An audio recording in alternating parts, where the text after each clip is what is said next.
Hello friend, welcome back to my YouTube channel. আশা করছি তোমরা সবাই ভালো আছো, আমিও ভালো আছি। তো ফাইনালি আজকে শ্রাবণ মাস দেখতে দেখতে চলে গেল আর কি। আজকে হলো শ্রাবণ মাসের শেষ সোমবার।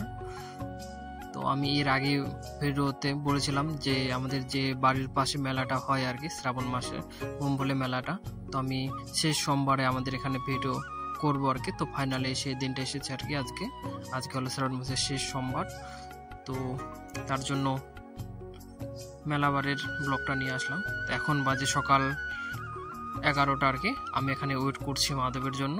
তো সকাল সকাল একটু গিয়ে ঘুরে আসি আর কি। আমি ফাইনালি গাইস মাধব চলে আসলো তার সাথে তার কিউট ভাগ্নিকে নিয়ে। তো ফাইনালি আমরা তিনজনে যাচ্ছি আর কি। এখান থেকে 500 মিটার আর কি সামনেও যে দেখা যাচ্ছে গাইস, ওখানে আর কি মেলাটা। তো চলো যাওয়া যাক, এগোনো যাক। তো আমি মাধবকে সকালবেলা কল করে বললাম যে সকাল সকাল চল যাই একটু ঘুরে আসি। তো মাধব বললো একটু কাজ আছে, তো তার জন্য বললো যে একটু লেট করে যাই 11টার দিকে। তো ফাইনালি এখন 11টা বাজে আর কি। তো 11টার দিকে চলে আসলাম। তো অলরেডি যা ভিড় ছিল আর কি সকাল সকাল জল ঢালার, সেটা সকালের দিকেই ভিড়টা ছিল আর কি। এখন মোটামুটি ভিড় নেই আর কি, হালকায় ভিড় আছে। তো তবু আমরা গেলাম আর কি দুজনে। ফাইনালি চলে আসলাম মেলা বাড়িতে। আমি বাইকটা এখানে পার্কিং করলাম আর কি। তো মাধব জায়গা খুঁজতেছে বাইকটা রাখার, যেহেতু এখন রোডটাও দিয়েছে গাছ খুবই, তার জন্য বাইকটা একটু ছায়ায় রাখার জন্য খুঁজতেছে মাধব। যাই হোক ফাইনালি বাইকটা পার্ক করে নিল মাধবও। তো আমি, মাধব আর ছোট্ট কিউট ভাগ্নিটা আগে বললাম যে চল আগে সামনের যে ঝর্ণাটা আছে গাইস, আমাদের এখানে একটা ছোট ওয়াটারফল বলো বা ঝর্ণায় বলো আছে। তো ফাইনালি দেখেন গাইস, এই যে দেখা যাচ্ছে, এটা হলো আমাদের ঝর্ণা আর কি। দেখেন চারদিকে গাইস সেলফি ওঠায় ব্যস্ত, অনেকে তো নেমেই পড়েছে নিচে, নেমে ফটো উঠতেছে। আর এই যে দেখেন গাইস, এখানে হচ্ছে আমাদের বমভোলে মেলাটা আর কি। তো মাধব, আমি আর কিউট ভাগ্নিকে আমরা ফাইনালি আসলাম এখানে ব্রিজের এখানে আর কি, ঝর্ণার কিটা দেখার জন্য। তো এদিকে দেখেন চারদিকে শুধু photo photo photo photo selfie উঠতেছে। তো মাধবকে বললাম যে আর একটু এগিয়ে চলো, ওই সামনের যে মন্দিরটা আছে ওটাকেও দেখায় নিয়ে আসে গাইস। তো চলো দেখতে থাকো পুরো ভিডিওটা, কেউ স্কিপ করবেন না শেষ পর্যন্ত। আর যারা আমার ভিডিওটা দেখতেছেন অবশ্যই আমার ভিডিওতে লাইক সাবস্ক্রাইব করে নিও যারা নতুন দেখতেছো। আর যারা অলরেডি সাবস্ক্রাইব করা আছে তাদেরকে ধন্যবাদ সবাইকে, আর আমাকে এইভাবে এতটা সাপোর্ট করার জন্য আর কি। তো ফাইনালি দেখেন গাইস, এই যে মন্দিরটা এখানে আর কি। তো এখন যাচ্ছি এই যে মেন যেখানে জল ঢালে আর কি। এই হলো সেই মন্দিরটা আর কি। রাস্তার পাশে জায়গা শর্টের জন্য রাস্তার পাশেই মেলাটা হয় গাইস, হচ্ছে আর কি। তো তার জন্যই দুই সাইডে দোকান, জায়গা নেই। তো ফাইনালি গাইস যেটা বললাম আর কি, সকাল সকাল ভিড়টা খুব ছিল, যেহেতু এখন প্রায় বেলা 11টা বাজে, অনেকটাই ভিড় কমে গেছে। তবুও অনেকেই আছে যারা লেট করে আসছে জল ঢালার জন্য। তো আমি মাধবকে বললাম যে এখন বেশি লেট না করে রাত্রিবেলা ভিডিওটা কন্টিনিউ করবো আর কি। দিনের বেলা শুধু একটু ভিডিও করার জন্য আসলাম আর কি, বাকি ব্লগটা রাত্রিবেলায় করব। তো চলো গাইস দেখতে থাকো, আর একটু সামনে এগোনো যাক, দোকানগুলো দেখায় আপনাদেরকে। আর দুই সাইডে যে ভিড়গুলো, তো সেটা একটু হালকা করে দেখায় নেই। এখন একটু ভিড়টা অনেকটাই কম।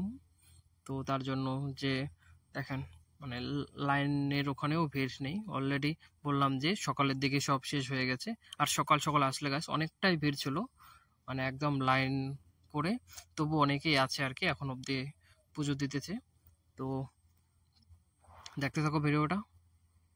আর মেন ব্লগটা যেটা ফুল ব্লগটা আর কি, সেটা রাত্রিবেলা করবো আর কি। এখন কিছুটা করছি, বাকিটা রাত্রিবেলা দেখা হবে আর কি। তো এই হলো আমার এক বন্ধু, তো উনি ওখানে টিকিট করতেছে আর কি মন্দিরের উন্নয়নের জন্য।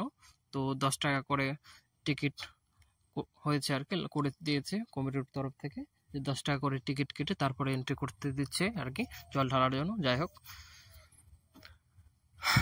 যেহেতু তার পাশেই নতুন মন্দির করতেছে গাইস, তার জন্য সেই মন্দির উন্নয়নের জন্য 10 টাকা করে পার টিকিট আর কি। এদিকে দেখেন অনেকে জল নিচ্ছে আর কি, জল নিয়ে তারপর বাবার ওখানে গিয়ে জল ঢালতেছে আর কি ভোলানাথের মাথায়।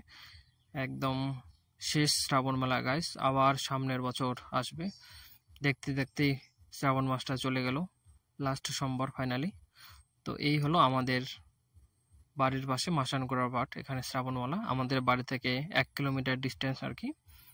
তো আমি এর আগে আসিনি, আজকে আমি বলেছিলাম যে লাস্ট শ্রাবণ মাসের যে লাস্ট সোমবারটা হবে আর কি, তখনই আমি আমাদের বাড়ির পাশে মেলাটা গিয়ে ভিডিও করব। তো ফাইনালি সেই দিনটা আসলো আর কি। তো আরেকটু এগোনো যাক। এইদিকে গাইস খিচুড়ি রান্না করতেছে আর কি এইদিকে। আর দেখেন দুধারে অনেক দোকান, আইসক্রিমের দোকান, যেহেতু রোদটাও খুব দিয়েছে তো আইসক্রিমের দোকান, সব কিছুর দোকান আছে গাইস। তো মেন ইন্টারেস্টিং যে দোকান আর কি, যে দোকানের সামনে ভিড়টা খুব বেশি, সেটা রাত্রিবেলায় হলেই বুঝতে পারবেন গাইস আমি কিসের কথা বলতেছি। তো তখন গাছ সোজা বাড়ি চলে যাব একদম রাত্রিবেলা। ফাইনাল গাছ এখন মেলা বাড়ি চলে আসলাম আর কি। এখন রাত প্রায় 8টা বাজে। তো মাধব আমাকে বারবার কল করতেছিল আর কি, অলরেডি মাধব চলে আসে, আমি লেট হলো আমার আসতে বাড়িতে থেকে। তো আমার বাড়ি থেকে মেলা বাড়ির ডিস্টেন্স 1 কিলোমিটার আর কি। তো ফাইনালি চলে আসলাম আর কি মেলা বাড়ির ব্লগটা কন্টিনিউ করার জন্য। তো এখান থেকে দেখতে পাচ্ছেন রাস্তা প্রায় 500 মিটার আগে থেকেই রাস্তা ব্লক আর কি নো এন্ট্রি করে দিয়েছে, যেহেতু রাস্তার উপরে মেলাটা হচ্ছে গাইস, জনজটের কোনো জন্য ঝামেলা না হয় তার জন্য মানে গাড়ি নো এন্ট্রি করে দিয়েছে, 2 সাইডে ব্যারিকেড দেওয়া আছে। তো যাই হোক খুব ভালো করে দিয়েছে আর কি। তো সবাই তার জন্য এখানেই গাড়িগুলো, টোটোগুলো সবগুলো রাস্তার সাইডে সাইডে পার্কিং করে রেখে সবাই হাইটা যাচ্ছে। যাই হোক তো ফাইনালি আমিও গাড়িটাও এক পিসির বাড়িতে আমি পার্কিং করে রাখলাম আর কি, বাড়ির ভিতরে রাখলাম। তো আমি এখন যাচ্ছি ভিতরে। এই যে এখানে দেখতে পাচ্ছেন 2 সাইডে ব্যারিকেড দেওয়া, নো এন্ট্রি আর কি, বাইকগুলোকে ভিতরে যাইতে দিচ্ছে না। তো ও যে দেখা যাচ্ছে এখান থেকে মেলাবাড়ির লাইট দেখা যাচ্ছে গাছ। আর দেখেন দুধারে এত ভিড় আর কি লোকজনের, যেহেতু শেষ মেলা আর কি, শ্রাবণ মাসের শেষ সোমবার। আর মাধবকে পাওয়া গেল গাইস ফাইনালি। মাধব এখানে খেলা দেখতেছে। এখানে 10 টাকা করে টিকিট আর কি, 10 টাকা করে টিকিট কেটে সাবান দিতেছে গাইস। মানে যদি একটা চাকার মতো থাকে, ওটা যদি ঘোরার যে নম্বরে ধরবেন সেই নম্বরে যদি হয়, বা 4-এ যদি 10 টাকা রেখেছেন সেইখানে যে কজন টাকা রাখবে, তো ওই কয়টা সাবানই আপনি পাবেন যদি আপনার নম্বর লাগে। যাই হোক আমি অতটা বুঝি না, শুধু জাস্ট ওইটুকু দেখলাম আর কি। তো মাধবকে পাওয়া গেল। তো মাধবকে বলতেছিলাম চল আর একটু করে আসে। আর এদিকে দেখেন এত ভিড়, চারদিকেই শুধু ভিড় আর কি লোকজনের। আর আমি একদম মুখটা আমার ঘেমে শেষ হয়ে গেছে, যেহেতু ভিড়ের জন্য যাওয়াই যাচ্ছে না। আর দিকে বট গাছটা দেখেন কত সুন্দর লাইটিং করে দিয়েছে। তো মাধবকে আমি ওখানে রেখে আমি নিজে একাই যাচ্ছি। মাধব বলতেছে একটু ওয়েট কর, একটু ভিড়টা কম হোক। তো আমি বলতেছি না, আমার ভিড়টাই বেশি প্রয়োজন। তো আমি ব্লগটা করার জন্যই ভিড়ের মধ্যেই চলে আসলাম। তো একটু আছে ওয়েট করতেছে আমার জন্য। তো আমি এদিকে আসলাম আবার মন্দিরটাকে দেখানোর জন্য। এদিকে দেখেন গাইস চারদিকে ভিড় শুধু। আর আমার মুখটা একবার দেখেন, আমি একদম ঘেমে চেমে শেষ হয়ে গেছি। আমার অলরেডি যে টি শার্টটা পরেছি সেটাও ভিজে শেষ হয়ে গেছে। তো তবু আমি ভিডিওটা কন্টিনিউ করছি আর কি। তো এই হলো আমার আরেক ফ্রেন্ড আর কি, মিঠুন।